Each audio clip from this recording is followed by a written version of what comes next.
The October sun was starting to dip below the buildings when 14-year-old Kevin finished his shift at Miller's grocery. His backpack felt heavy on his shoulders, stuffed with textbooks and a slightly bruised apple his manager had let him take home. His feet hurt from standing at the checkout counter for 4 hours, but he didn't mind. Every dollar helped, especially since his mom was working doubles at the hospital again. Kevin took his usual route home, cutting through Maple Street where the old abandoned factory stood. Most kids avoided this area after dark, but it saved him 15 minutes of walking. He was thinking about the math homework waiting for him when something caught his eye. A black luxury sedan sat on the side of the road with its hazard lights blinking like a distress signal. The car looked completely out of place in this neighborhood. It was the kind of vehicle you'd see in the fancy part of town, not here where potholes outnumbered streetlights. Kevin slowed down. His dad's voice echoed in his head, something he'd said years ago before the accident. "Son, when you see someone in trouble, you stop. Doesn't matter who they are or what they look like. That's just what good people do." He approached carefully. Through the tinted windows, he could make out someone sitting in the driver's seat. Kevin knocked gently on the window, stepping back a bit so he wouldn't seem threatening. The window rolled down halfway, and an older woman peered out at him. She had silver hair pulled back neatly, expensive-looking glasses, and worry written all over her face. Her hands gripped a designer purse tightly, and Kevin could tell she was scared. "Are you okay, ma'am?" Kevin asked, keeping his voice friendly. "I saw your car was stopped. Do you need help?" The woman studied him for a long moment. Kevin could see her doing the mental calculation that people always did when they saw him, especially in this neighborhood. He was used to it by now. The suspicion, the caution, the automatic assumptions, but he stood there anyway, patient and polite, just like his mom had taught him. "My car just died," she finally said, her voice shaky. "I was trying to visit my friend in the hospital nearby, but I took a wrong turn and ended up here. The GPS isn't working properly, and now the car won't start at all." "Did you call anyone?" Kevin asked. "The tow truck company said it would be at least 2 hours, she replied, glancing nervously at the darkening sky. "Maybe longer." Kevin looked around. The street was getting emptier as people headed home for dinner. This wasn't the kind of place you wanted to be stranded after dark, especially in a car that practically screamed, "I have money." "Would you like me to take a look?" Kevin offered. "My dad was a mechanic. He taught me a lot about cars before he passed away." The woman hesitated. Kevin could see her weighing her options. Trust a teenage stranger or sit here alone in an unfamiliar neighborhood as night fell. "I promise I'm just trying to help," Kevin added softly. "If you want, you can stay in the car with the doors locked while I check under the hood. Just pop it open for me." Something in his voice must have convinced her because she nodded slowly and reached down to pull the hood release. Kevin heard the click and walked to the front of the car, setting his backpack down carefully on the sidewalk. When he lifted the hood, the smell of engine oil and metal filled his nose. It was familiar, almost comforting. He remembered being 7 years old, standing on a crate next to his dad in their tiny garage, learning the names of every part. His dad would quiz him, making it into a game. "What's this, little man?" "That's the alternator, Dad." Those memories felt like yesterday and a lifetime ago at the same time. Kevin scanned the engine, his eyes moving methodically the way his father had taught him. Check the obvious things first. Battery cables connections. Most car problems were simpler than people thought. Then he spotted it. One of the battery cables was loose, barely hanging onto the terminal. It must have vibrated loose while she was driving. It was such a simple problem that a mechanic would fix in seconds, but it was enough to stop the car completely. "I think I found it," Kevin called out. "Your battery cable came loose." "That's why nothing's working." The woman stepped out of the car cautiously, keeping some distance. "Can you fix it?" "Yeah, it's easy. Just need to tighten it back on." "Do you have any tools in the trunk?" She shook her head. "I don't think so. This is my husband's car. He usually handles all of this." Kevin thought for a moment, then remembered the small toolkit his dad had given him years ago. He kept it in his backpack, a battered old thing that had seen better days. His mom wanted to throw it out once, but Kevin couldn't let it go. It was one of the last gifts his dad ever gave him. He pulled out the small wrench and got to work. His hands moved with practiced ease, reconnecting the cable and tightening it securely. The whole process took maybe 5 minutes. "Okay, try starting it now," Kevin said, wiping his hands on his jeans. The woman got back in the car, and Kevin heard the engine turn over. Once, twice, then it roared to life. The relief on her face was immediate and genuine. She got out of the car again, this time with a real smile. "Oh my goodness, I can't believe you fixed it so quickly." The tow truck driver made it sound like it could be anything. Kevin shrugged, packing his tools away. Sometimes the simple stuff gets overlooked. "I'm just glad it wasn't something serious." The woman reached into her purse and pulled out her wallet. "Please let me pay you for your time." "How much do I owe you?" Kevin shook his head, slinging his backpack over his shoulder. "No, ma'am, I don't want any money. I'm just happy I could help." "But you saved me hours of waiting, and probably hundreds of dollars in tow truck and mechanic fees," she insisted, holding out several large bills. "Really?" "It's okay," Kevin said with a small smile. "My dad always said helping people isn't about getting paid. It's just the right thing to do." The woman lowered her hand slowly, looking at Kevin with an expression he couldn't quite read. It was like she was seeing him for the first time. "What's your name, young man?" she asked softly. "Kevin Peterson." "Where do you go to school, Kevin?" "Washington High School over on 5th Street. She nodded, seeming to memorize the information. "Well, Kevin Peterson, you are a remarkable young man. Your father raised you right." Kevin felt a lump form in his throat at the mention of his dad. "Thank you, ma'am. That means a lot." "I'm Victoria," she said, extending her hand. Kevin shook it, noticing her firm grip and the expensive watch on her wrist. "Thank you, Kevin. I won't forget this." Kevin watched as Victoria got back in her car. She gave him one last wave before carefully pulling away from the curb and disappearing down the street. He picked up his backpack and started walking again, thinking about what his mom would make for dinner and whether he'd have time to finish his homework before bed. He had no idea that those 5 minutes on the side of the road had just changed the course of his entire life. Sometimes the biggest moments don't announce themselves with trumpets and fanfare. Sometimes they come quietly, in the form of a loose battery cable and a choice to stop and help a stranger. Kevin turned the corner toward home, already thinking about tomorrow's algebra test, completely unaware that Victoria Hartford, CEO of Hartford Industries and one of the wealthiest women in the state, was already planning how she would find him again. Victoria Hartford couldn't sleep that night. She kept replaying the encounter in her mind, seeing that young boy's face, hearing his polite refusal of money. In her world, everyone wanted something. Business partners wanted deals. Employees wanted promotions. Even her own extended family often came around only when they needed financial help. But this kid, this 14-year-old who clearly didn't have much, had helped her and walked away asking for nothing. It reminded her of someone. Her son, Daniel, who had passed away from leukemia 12 years ago. He would have been 26 now. Daniel had that same quiet kindness, that same gentle way of treating people. The grief was old now, but it never really went away. It just learned to live in the corners of her heart. The next morning, Victoria sat in her downtown office on the 23rd floor, but her mind wasn't on the quarterly reports spread across her mahogany desk. She picked up her phone and called Robert Chen, her head of human resources and one of the few people she truly trusted. "Robert, I need you to do something for me," she said, quietly. "I need information about a student at Washington High School. His name is Kevin Peterson." There was a pause. "Is there a problem, Victoria?" "No problem. Just a personal matter. I want to know about his family situation, his grades, his teachers. Whatever you can find out through proper channels. Nothing invasive, just the basics." "I'll see what I can do," Robert replied, the curiosity evident in his voice. 3 days later, Robert walked into her office with a folder. Victoria noticed he looked troubled. "That was fast," she said, gesturing for him to sit. "Washington High was cooperative. The school counselor was actually eager to talk once I explained you were potentially interested in scholarship opportunities." Robert opened the folder. "Kevin Peterson, age 14, freshman. He's carrying a 3.8 GPA while working 15 hours a week at a grocery store." Victoria's eyebrows rose. "A freshman? I thought he was older." "He's mature for his age, apparently. His father died in a workplace accident 2 years ago. Construction site collapse. His mother, Lisa Peterson, works as a nurse's aide at Mercy General Hospital. She picks up extra shifts cleaning offices at night to make ends meet."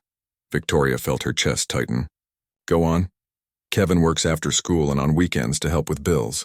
According to his counselor, Mrs. Rodriguez, he's one of the brightest students she's seen in years. Exceptional in math and science. He tutors other students during his lunch period, doesn't charge them anything. What else? Victoria asked quietly.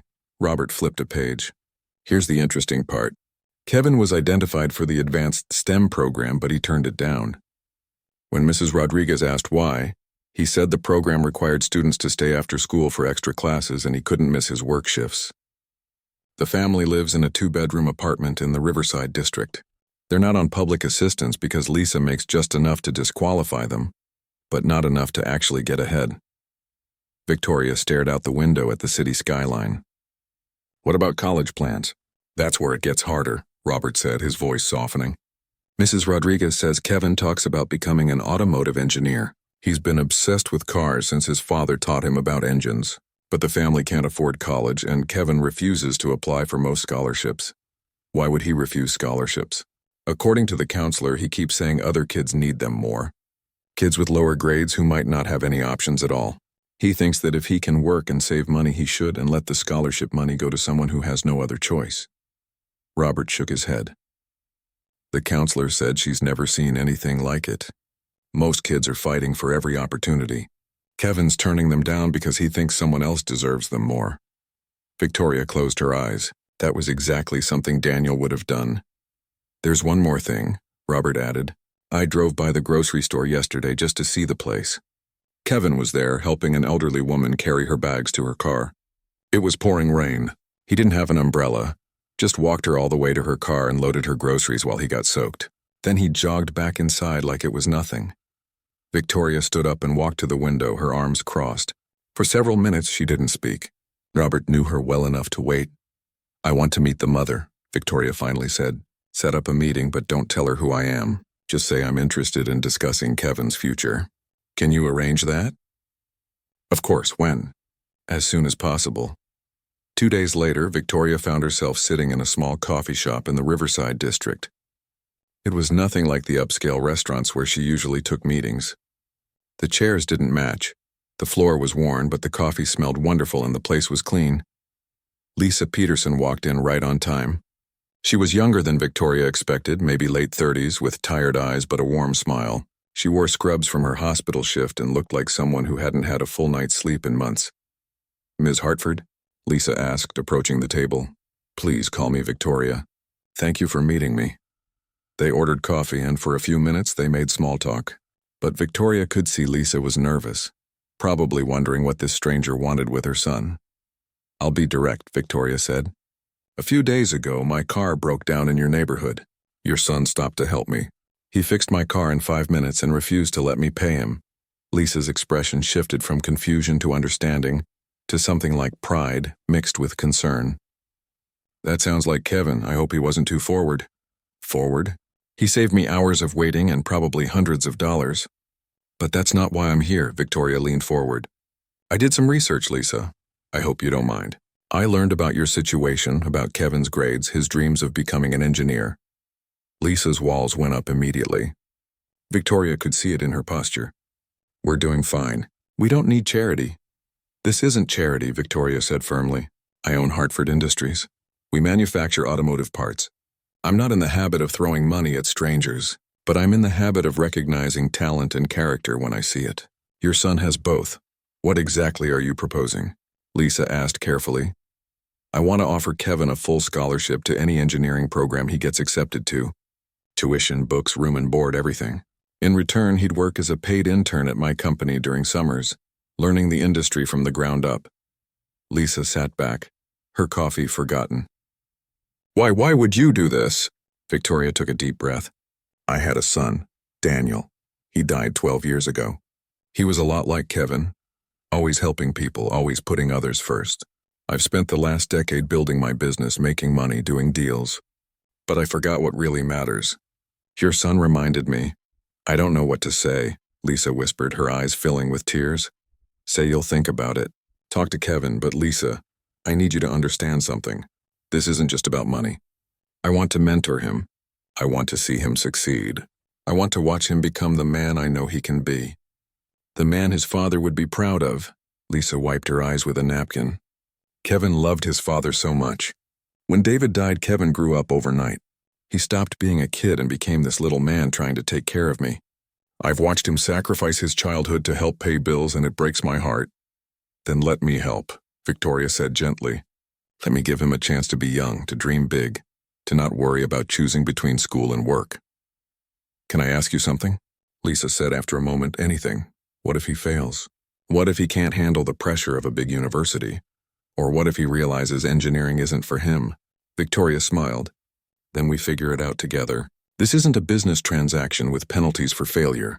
This is an investment in a good person. Whatever path Kevin chooses, I want to support it. Lisa looked down at her hands, and Victoria could see years of struggle written in every line on her face. The burden of doing everything alone, of being both mother and father, of working 2 jobs and still coming up short. The fear of watching her brilliant son's potential slip away because of money. Okay, Lisa finally said, looking up. I'll talk to Kevin, but I want you to know I'm going to keep working. We're not going to depend on handouts. I wouldn't expect anything less, Victoria replied. But Lisa, there's one condition. Kevin has to maintain his grades, and eventually, when he's established in his career, he has to help other kids like himself. Pay it forward. Can you both agree to that? I think Kevin would insist on that even if you didn't, Lisa said with a small laugh. They talked for another hour, working out details, exchanging phone numbers. When they finally left the coffee shop, the sun was setting, painting the sky in shades of orange and pink. Victoria drove back to her side of town, but something had shifted inside her. For the first time in years, she felt like she was doing something that mattered. Not another business deal or corporate acquisition. Something real. Something that would have made Daniel proud. She didn't know yet how much Kevin would change her life too. How his determination and gratitude would remind her why she'd started her company in the first place. How his success would become her purpose.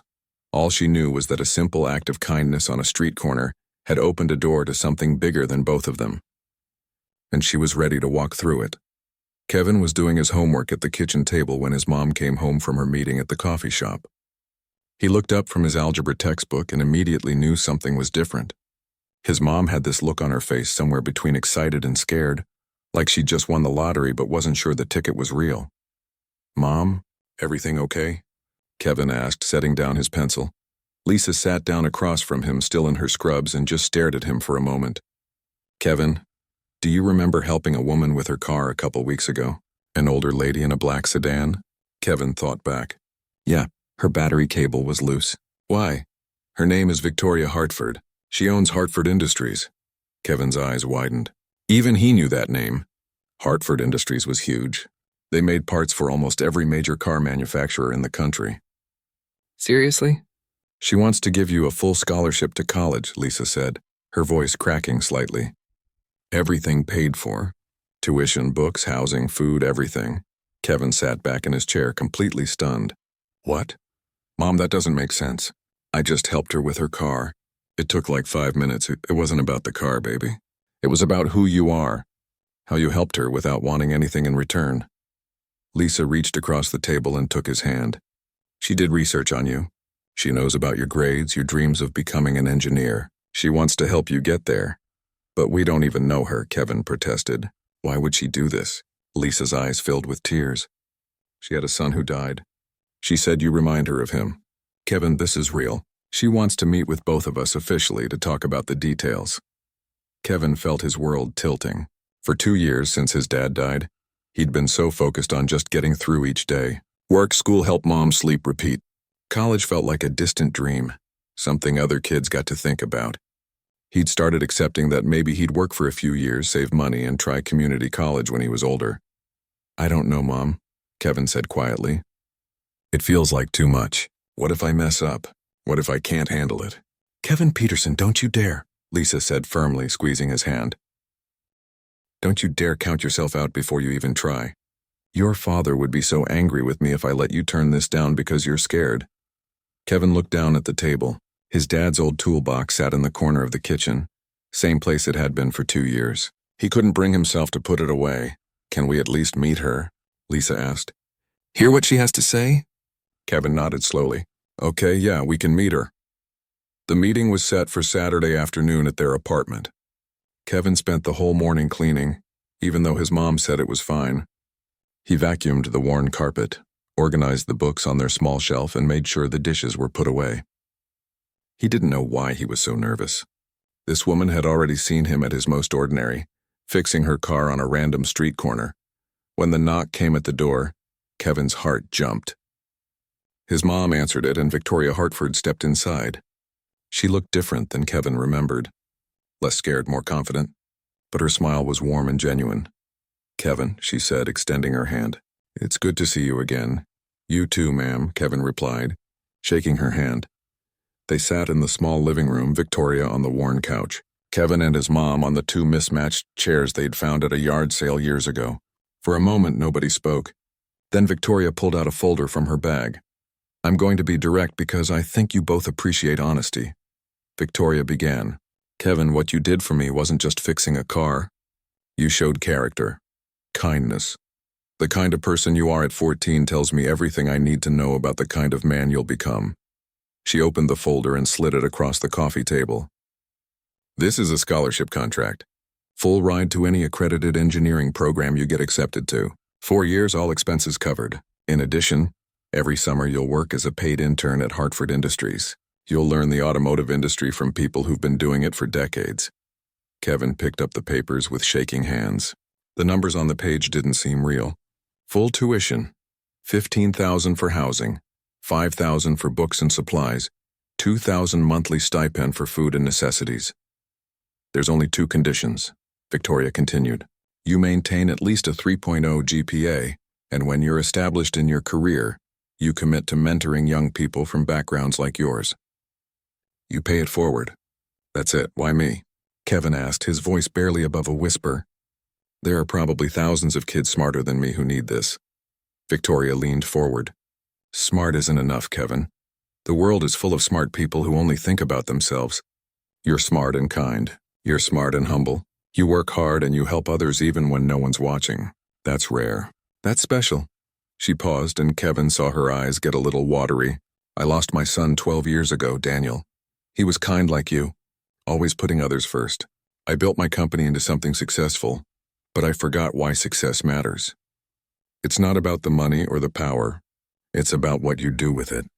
How you help people." "You reminded me of that." Kevin felt his own eyes burning. He looked at his mom, who was crying now, not even trying to hide it. "I'm scared," Kevin admitted. "What if I'm not good enough? What if I get to some big university and everyone's smarter than me and I fail?" "Then you'll learn from it and try again," Victoria said simply. "Kevin, failure isn't the end of the world. Not trying is. I'm not investing in perfection. I'm investing in potential, in character. And you have both in abundance," Lisa spoke up, her voice thick with emotion. "She's right, baby. Your dad and I always knew you were special. We just didn't have the means to show you how far you could go. This is your chance." Kevin looked around their small apartment. The water stain on the ceiling they couldn't afford to fix. The space heater in the corner because the building's heating was unreliable. His mom's work uniform hanging on the back of a chair because she had another shift in a few hours. This was all he'd known for so long, but his dad's words came back to him. "Don't ever be afraid to accept help, son. Pride won't pay the bills. If someone offers you a hand up, you take it, and then you reach back and help someone else climb up behind you." Kevin took a deep breath and looked at Victoria. "Okay, I'll do it. But I need to promise you something." "What's that?" Victoria asked. "I'm going to work harder than anyone. I'm going to make this worth it. And I promise I'll help other kids someday, as many as I can." Victoria smiled, and it lit up her whole face. "I know you will, Kevin. I'm not worried about that at all." They spent the next hour going over details. Application deadlines, which schools had the best programs, what the internship would look like. Victoria had already spoken to the admissions offices at several universities, explaining her scholarship program. They were eager to meet Kevin. As Victoria was leaving, she stopped at the door and turned back to Kevin. "One more thing. Your mother told me about your father, what he taught you about cars. Would you be okay if I set up a small memorial scholarship in his name for other kids who've lost parents but still want to pursue their dreams?" Kevin couldn't speak. He just nodded, tears streaming down his face now. Victoria gave him a brief hug, the kind a grandmother might give, then left. After the door closed, Kevin and his mom stood in their small living room, holding each other and crying. Happy tears, overwhelmed tears, grateful tears. Dad would be proud, Kevin finally said. He already was, Lisa replied. And now he's probably up there telling everyone, that's my boy. That's my Kevin. That night, Kevin lay in bed staring at the ceiling. Everything was about to change. No more choosing between school activities and work shifts. No more watching his mom work herself to exhaustion. No more putting his dreams on hold. He thought about that October evening when he'd stopped to help a stranger. 5 minutes. That's all it had taken. 5 minutes of choosing kindness over indifference. And it had changed everything. Kevin pulled out his phone and opened the college websites Victoria had mentioned. MIT, Stanford, Georgia, Tech. Places that had seemed as distant as the moon now felt within reach. He fell asleep that night with a smile on his face in his dad's toolbox, visible in the moonlight streaming through his window. Tomorrow he'd start applications. Tomorrow his new life would really begin, but tonight, he was just a kid who'd helped someone and been helped in return, learning that sometimes the universe has a way of balancing things out when you least expect it. The acceptance letter from MIT arrived on a rainy Tuesday morning in April. Kevin's hands shook as he opened the envelope, reading the words over and over. We are pleased to offer you admission. He called his mom at work, barely able to get the words out through his excitement and tears. That evening, Victoria took them both out to dinner at a restaurant so fancy that Kevin worried about using the wrong fork. But the celebration was brief. Reality set in quickly. Kevin had spent his whole life in the same neighborhood, going to the same school, knowing everyone around him. Now he was heading to Massachusetts, to one of the best universities in the world, where he'd be surrounded by kids who'd been preparing for this their entire lives. The first week at MIT nearly broke him. Kevin sat in his introduction to mechanical engineering class, listening to other students casually discuss concepts he'd never even heard of. A kid from New York mentioned his summer at a robotics camp in Japan. A girl from California talked about the patent she'd filed for a solar panel design. Kevin stayed quiet, feeling smaller with every conversation. His roommate, Tyler, was friendly but came from a completely different world. His parents were both doctors. He'd attended a private prep school. He had a laptop that cost more than Kevin's mom made in a month. Tyler wasn't mean about it, just casually mentioned things that reminded Kevin how different they were. After class one day, Kevin called Victoria. He hadn't planned to, but he needed to hear a familiar voice. How's it going? Victoria asked, and Kevin could hear the smile in her voice. I don't know if I can do this, Kevin admitted, standing outside his dorm building.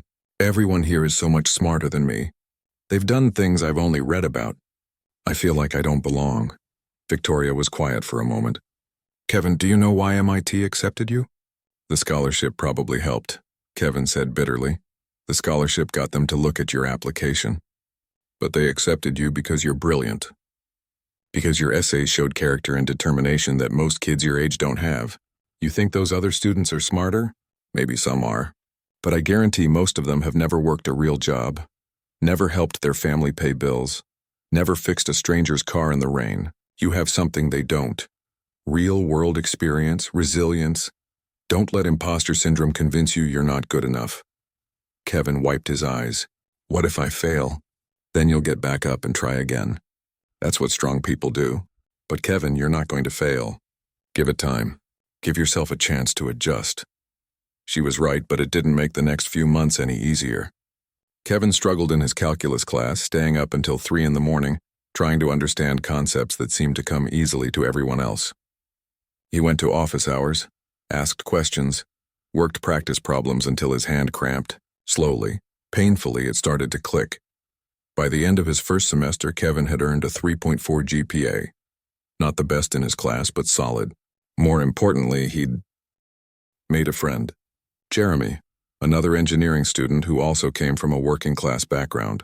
They studied together, complained about the cafeteria food together, and reminded each other why they were there. The first summer internship at Hartford Industries changed everything. Kevin walked into the manufacturing plant wearing his visitor badge and felt something inside him come alive. This was real. Actual engines, actual cars, actual problems that needed solving.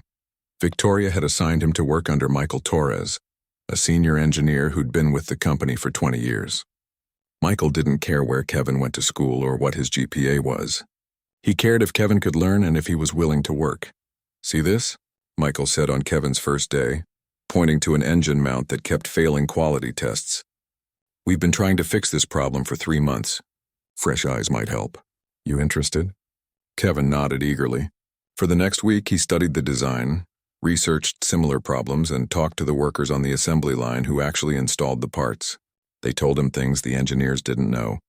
Small details about how the parts fit together in practice versus on paper. Kevin noticed that the mount was failing because of a slight vibration that only occurred at certain speeds. The design was fine, but the material wasn't absorbing the vibration properly. He spent nights in his small apartment researching different materials, running calculations, testing theories. 2 weeks into his internship, Kevin walked into Michael's office with a proposal. A different composite material that would cost almost the same but handle vibrations better. Michael looked at his research, asked some tough questions, then nodded slowly. "Let's test it," he said. 3 weeks later, the new design passed all quality tests. Michael presented it to the department, giving Kevin full credit. Victoria happened to be visiting the plant that day. When she heard the presentation, she caught Kevin's eye across the room and smiled with pride that made Kevin's chest hurt in the best way. That evening, Victoria invited Kevin to dinner. Just the two of them at a quiet restaurant. "You impressed Michael," she said. "That's not easy to do." "I just paid attention," Kevin said, still not quite believing he'd actually solved a real engineering problem. "You did more than that. You listened to people everyone else ignores, the assembly line workers. You valued their experience. That's going to make you an exceptional engineer someday." Kevin looked down at his plate. "I keep waiting to wake up from this dream. A year ago, I was bagging groceries and wondering if I'd ever make it out of my neighborhood. Now I'm at MIT working for your company, actually doing real engineering work. It's not a dream," Victoria said gently. "It's your life. A life you earned. Don't ever forget that you got here because of who you are, not because someone handed it to you." The next 2 years followed a similar pattern. Struggle, growth, small victories. Kevin's confidence grew. He joined the Society of Automotive Engineers even though he was intimidated at first. He started speaking up more in class. His grades improved to a 3.7.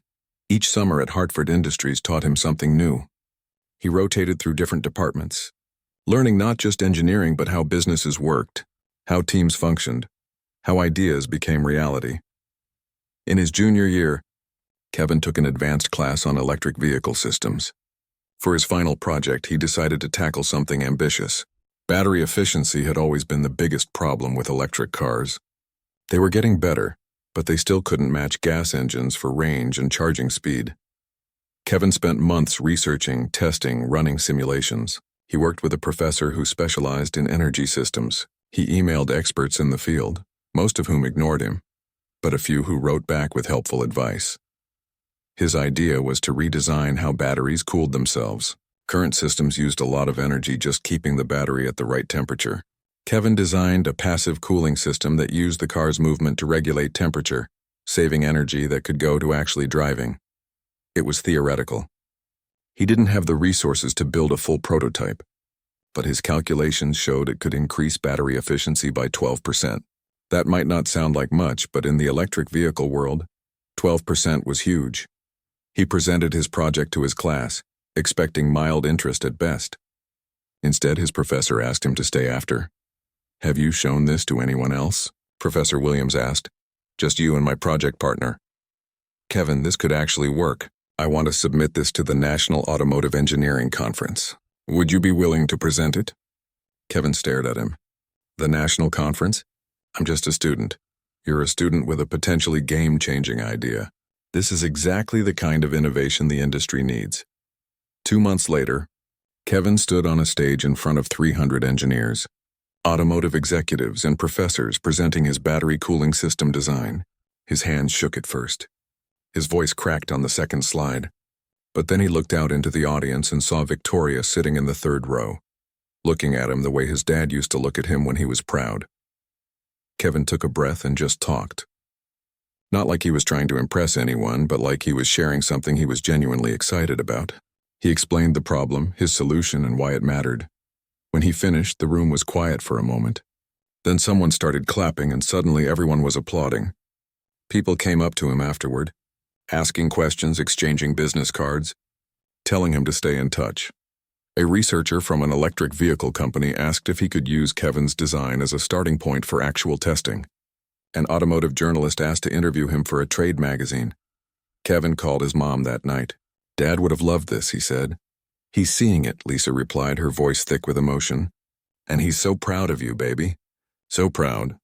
Victoria took Kevin out for coffee the next morning before his flight back to campus. "You know what impressed me most yesterday?" she asked. "What?" "After your presentation, you spent an hour talking to a high school student who came up to you.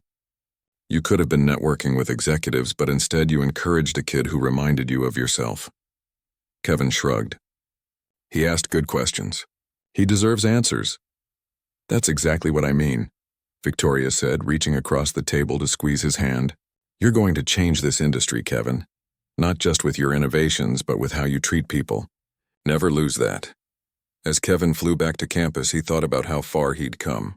From a kid fixing cars on street corners to presenting research at national conferences. From wondering if he'd survive his first semester to being recognized by industry leaders. But the best part wasn't the success. It was knowing he was building something that would let him help others the way Victoria had helped him. That was the real gift. Not the money or the opportunities, but the chance to pay it forward. Kevin graduated from MIT with honors on a warm May afternoon, 4 years after that rainy day when he'd opened his acceptance letter. His mom sat in the audience wearing a new dress Victoria had insisted on buying her, crying happy tears. Victoria sat beside her, dabbing at her own eyes with a handkerchief. After the ceremony, as they took photos on campus, Victoria pulled Kevin aside. "I have something for you," she said, handing him an envelope. Inside was a job offer letter. Director of Innovation and Development at Hartford Industries. The salary made Kevin's eyes go wide. "Victoria, I can't accept this," he said immediately. "People are going to think I only got it because of you." "Let them think what they want," Victoria replied firmly. "You earned this position. Your battery cooling design is being implemented by 3 major manufacturers. Your internship supervisors all recommended you. The board of directors approved this unanimously. You're not getting special treatment. You're getting what you deserve." Kevin looked at the letter again, then at Victoria. "There's something I want to do first, if that's okay." "What's that?" "I want to start the scholarship program we talked about. For kids like me. I know I'm just starting out, but I can put some of my salary toward it, and maybe you could help match it." Victoria smiled so big it made her whole face glow. "I was hoping you'd say something like that. I've already set up the foundation. I was just waiting for you to be ready to run it with me." They launched the Second Chances Scholarship Fund 3 months later. The name was Kevin's idea. Everyone deserves a second chance, a fresh start, a helping hand when life knocks them down. The first year, they planned to award scholarships to 5 students. They received over 300 applications. Kevin read every single one, staying up late after work, his heart breaking and soaring with each story. Kids who'd lost parents, kids working multiple jobs, kids with straight A's who couldn't afford application fees, kids who'd overcome impossible odds. Choosing was agony. Kevin wanted to help them all. They ended up funding 10 scholarships that first year, doubling their initial budget. But Kevin didn't just write checks. He personally called each scholarship recipient. He met with them, shared his story, and promised to be there whenever they needed advice or support.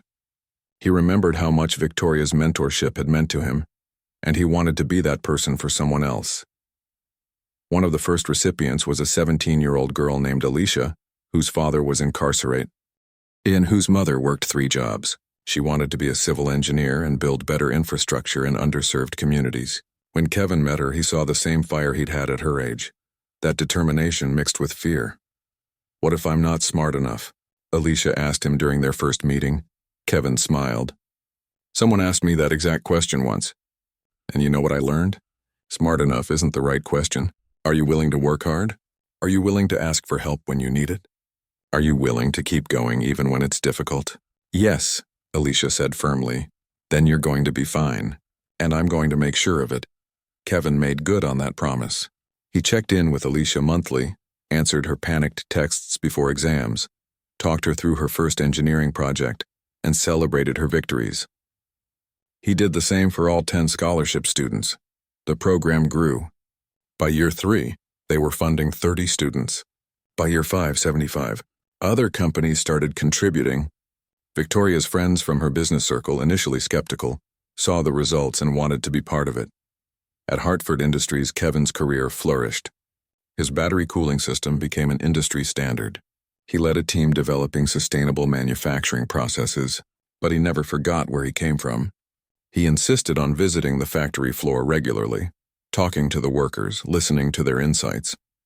He hired people from his old neighborhood, giving them the same chance Victoria had given him. Kevin also convinced Victoria to start a different kind of program at the company.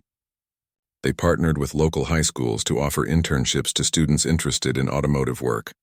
Not just engineering students, but kids who wanted to be technicians, designers, business managers. They paid them real wages and treated them like valuable team members. One afternoon, Kevin was walking through the factory when he saw a young intern struggling with a piece of equipment. The kid, maybe 16, looked frustrated and embarrassed as a more experienced worker tried to explain something. Kevin walked over. "Hey, what's the problem?" The kid looked up, recognizing Kevin from the orientation. "I'm sorry, Mr. Peterson, I'm just not getting this. First, call me Kevin. Second, don't apologize for learning. That's what you're here for." Kevin looked at the equipment. "My dad taught me something when I was about your age. When you don't understand something mechanical, break it down into smaller parts. What's the first thing this machine needs to do?" For the next 20 minutes, Kevin worked with the intern, patiently explaining, encouraging questions, sharing stories about his own mistakes when he was learning. By the end, the kid had figured it out, his whole face lit up with understanding. "Thank you," the intern said. "Nobody's ever taken the time to explain things like that." "Someone took the time for me once," Kevin replied. "Now I'm taking the time for you, and someday you'll take the time for someone else. That's how it works." 5 years after starting at Hartford Industries, Kevin was invited to give a TED Talk about innovation in automotive engineering. But when he got on stage, he didn't talk about batteries or designs or patents. He told his story. About being 14 years old, stopping to help a stranger, and how that 5-minute decision changed his entire life. About Victoria's belief in him when he didn't believe in himself. About the responsibility that comes with success. "Success isn't about what you achieve," Kevin said to the audience. "It's about what you do with it. Every single person in this room has the power to change someone's life. You don't need to be a millionaire. You just need to see people. Really see them. Help when you can. Invest in character, not just credentials, and never underestimate the impact of a single act of kindness." The talk went viral. Kevin's email inbox flooded with messages from people wanting to start similar programs, share their stories, or ask for advice.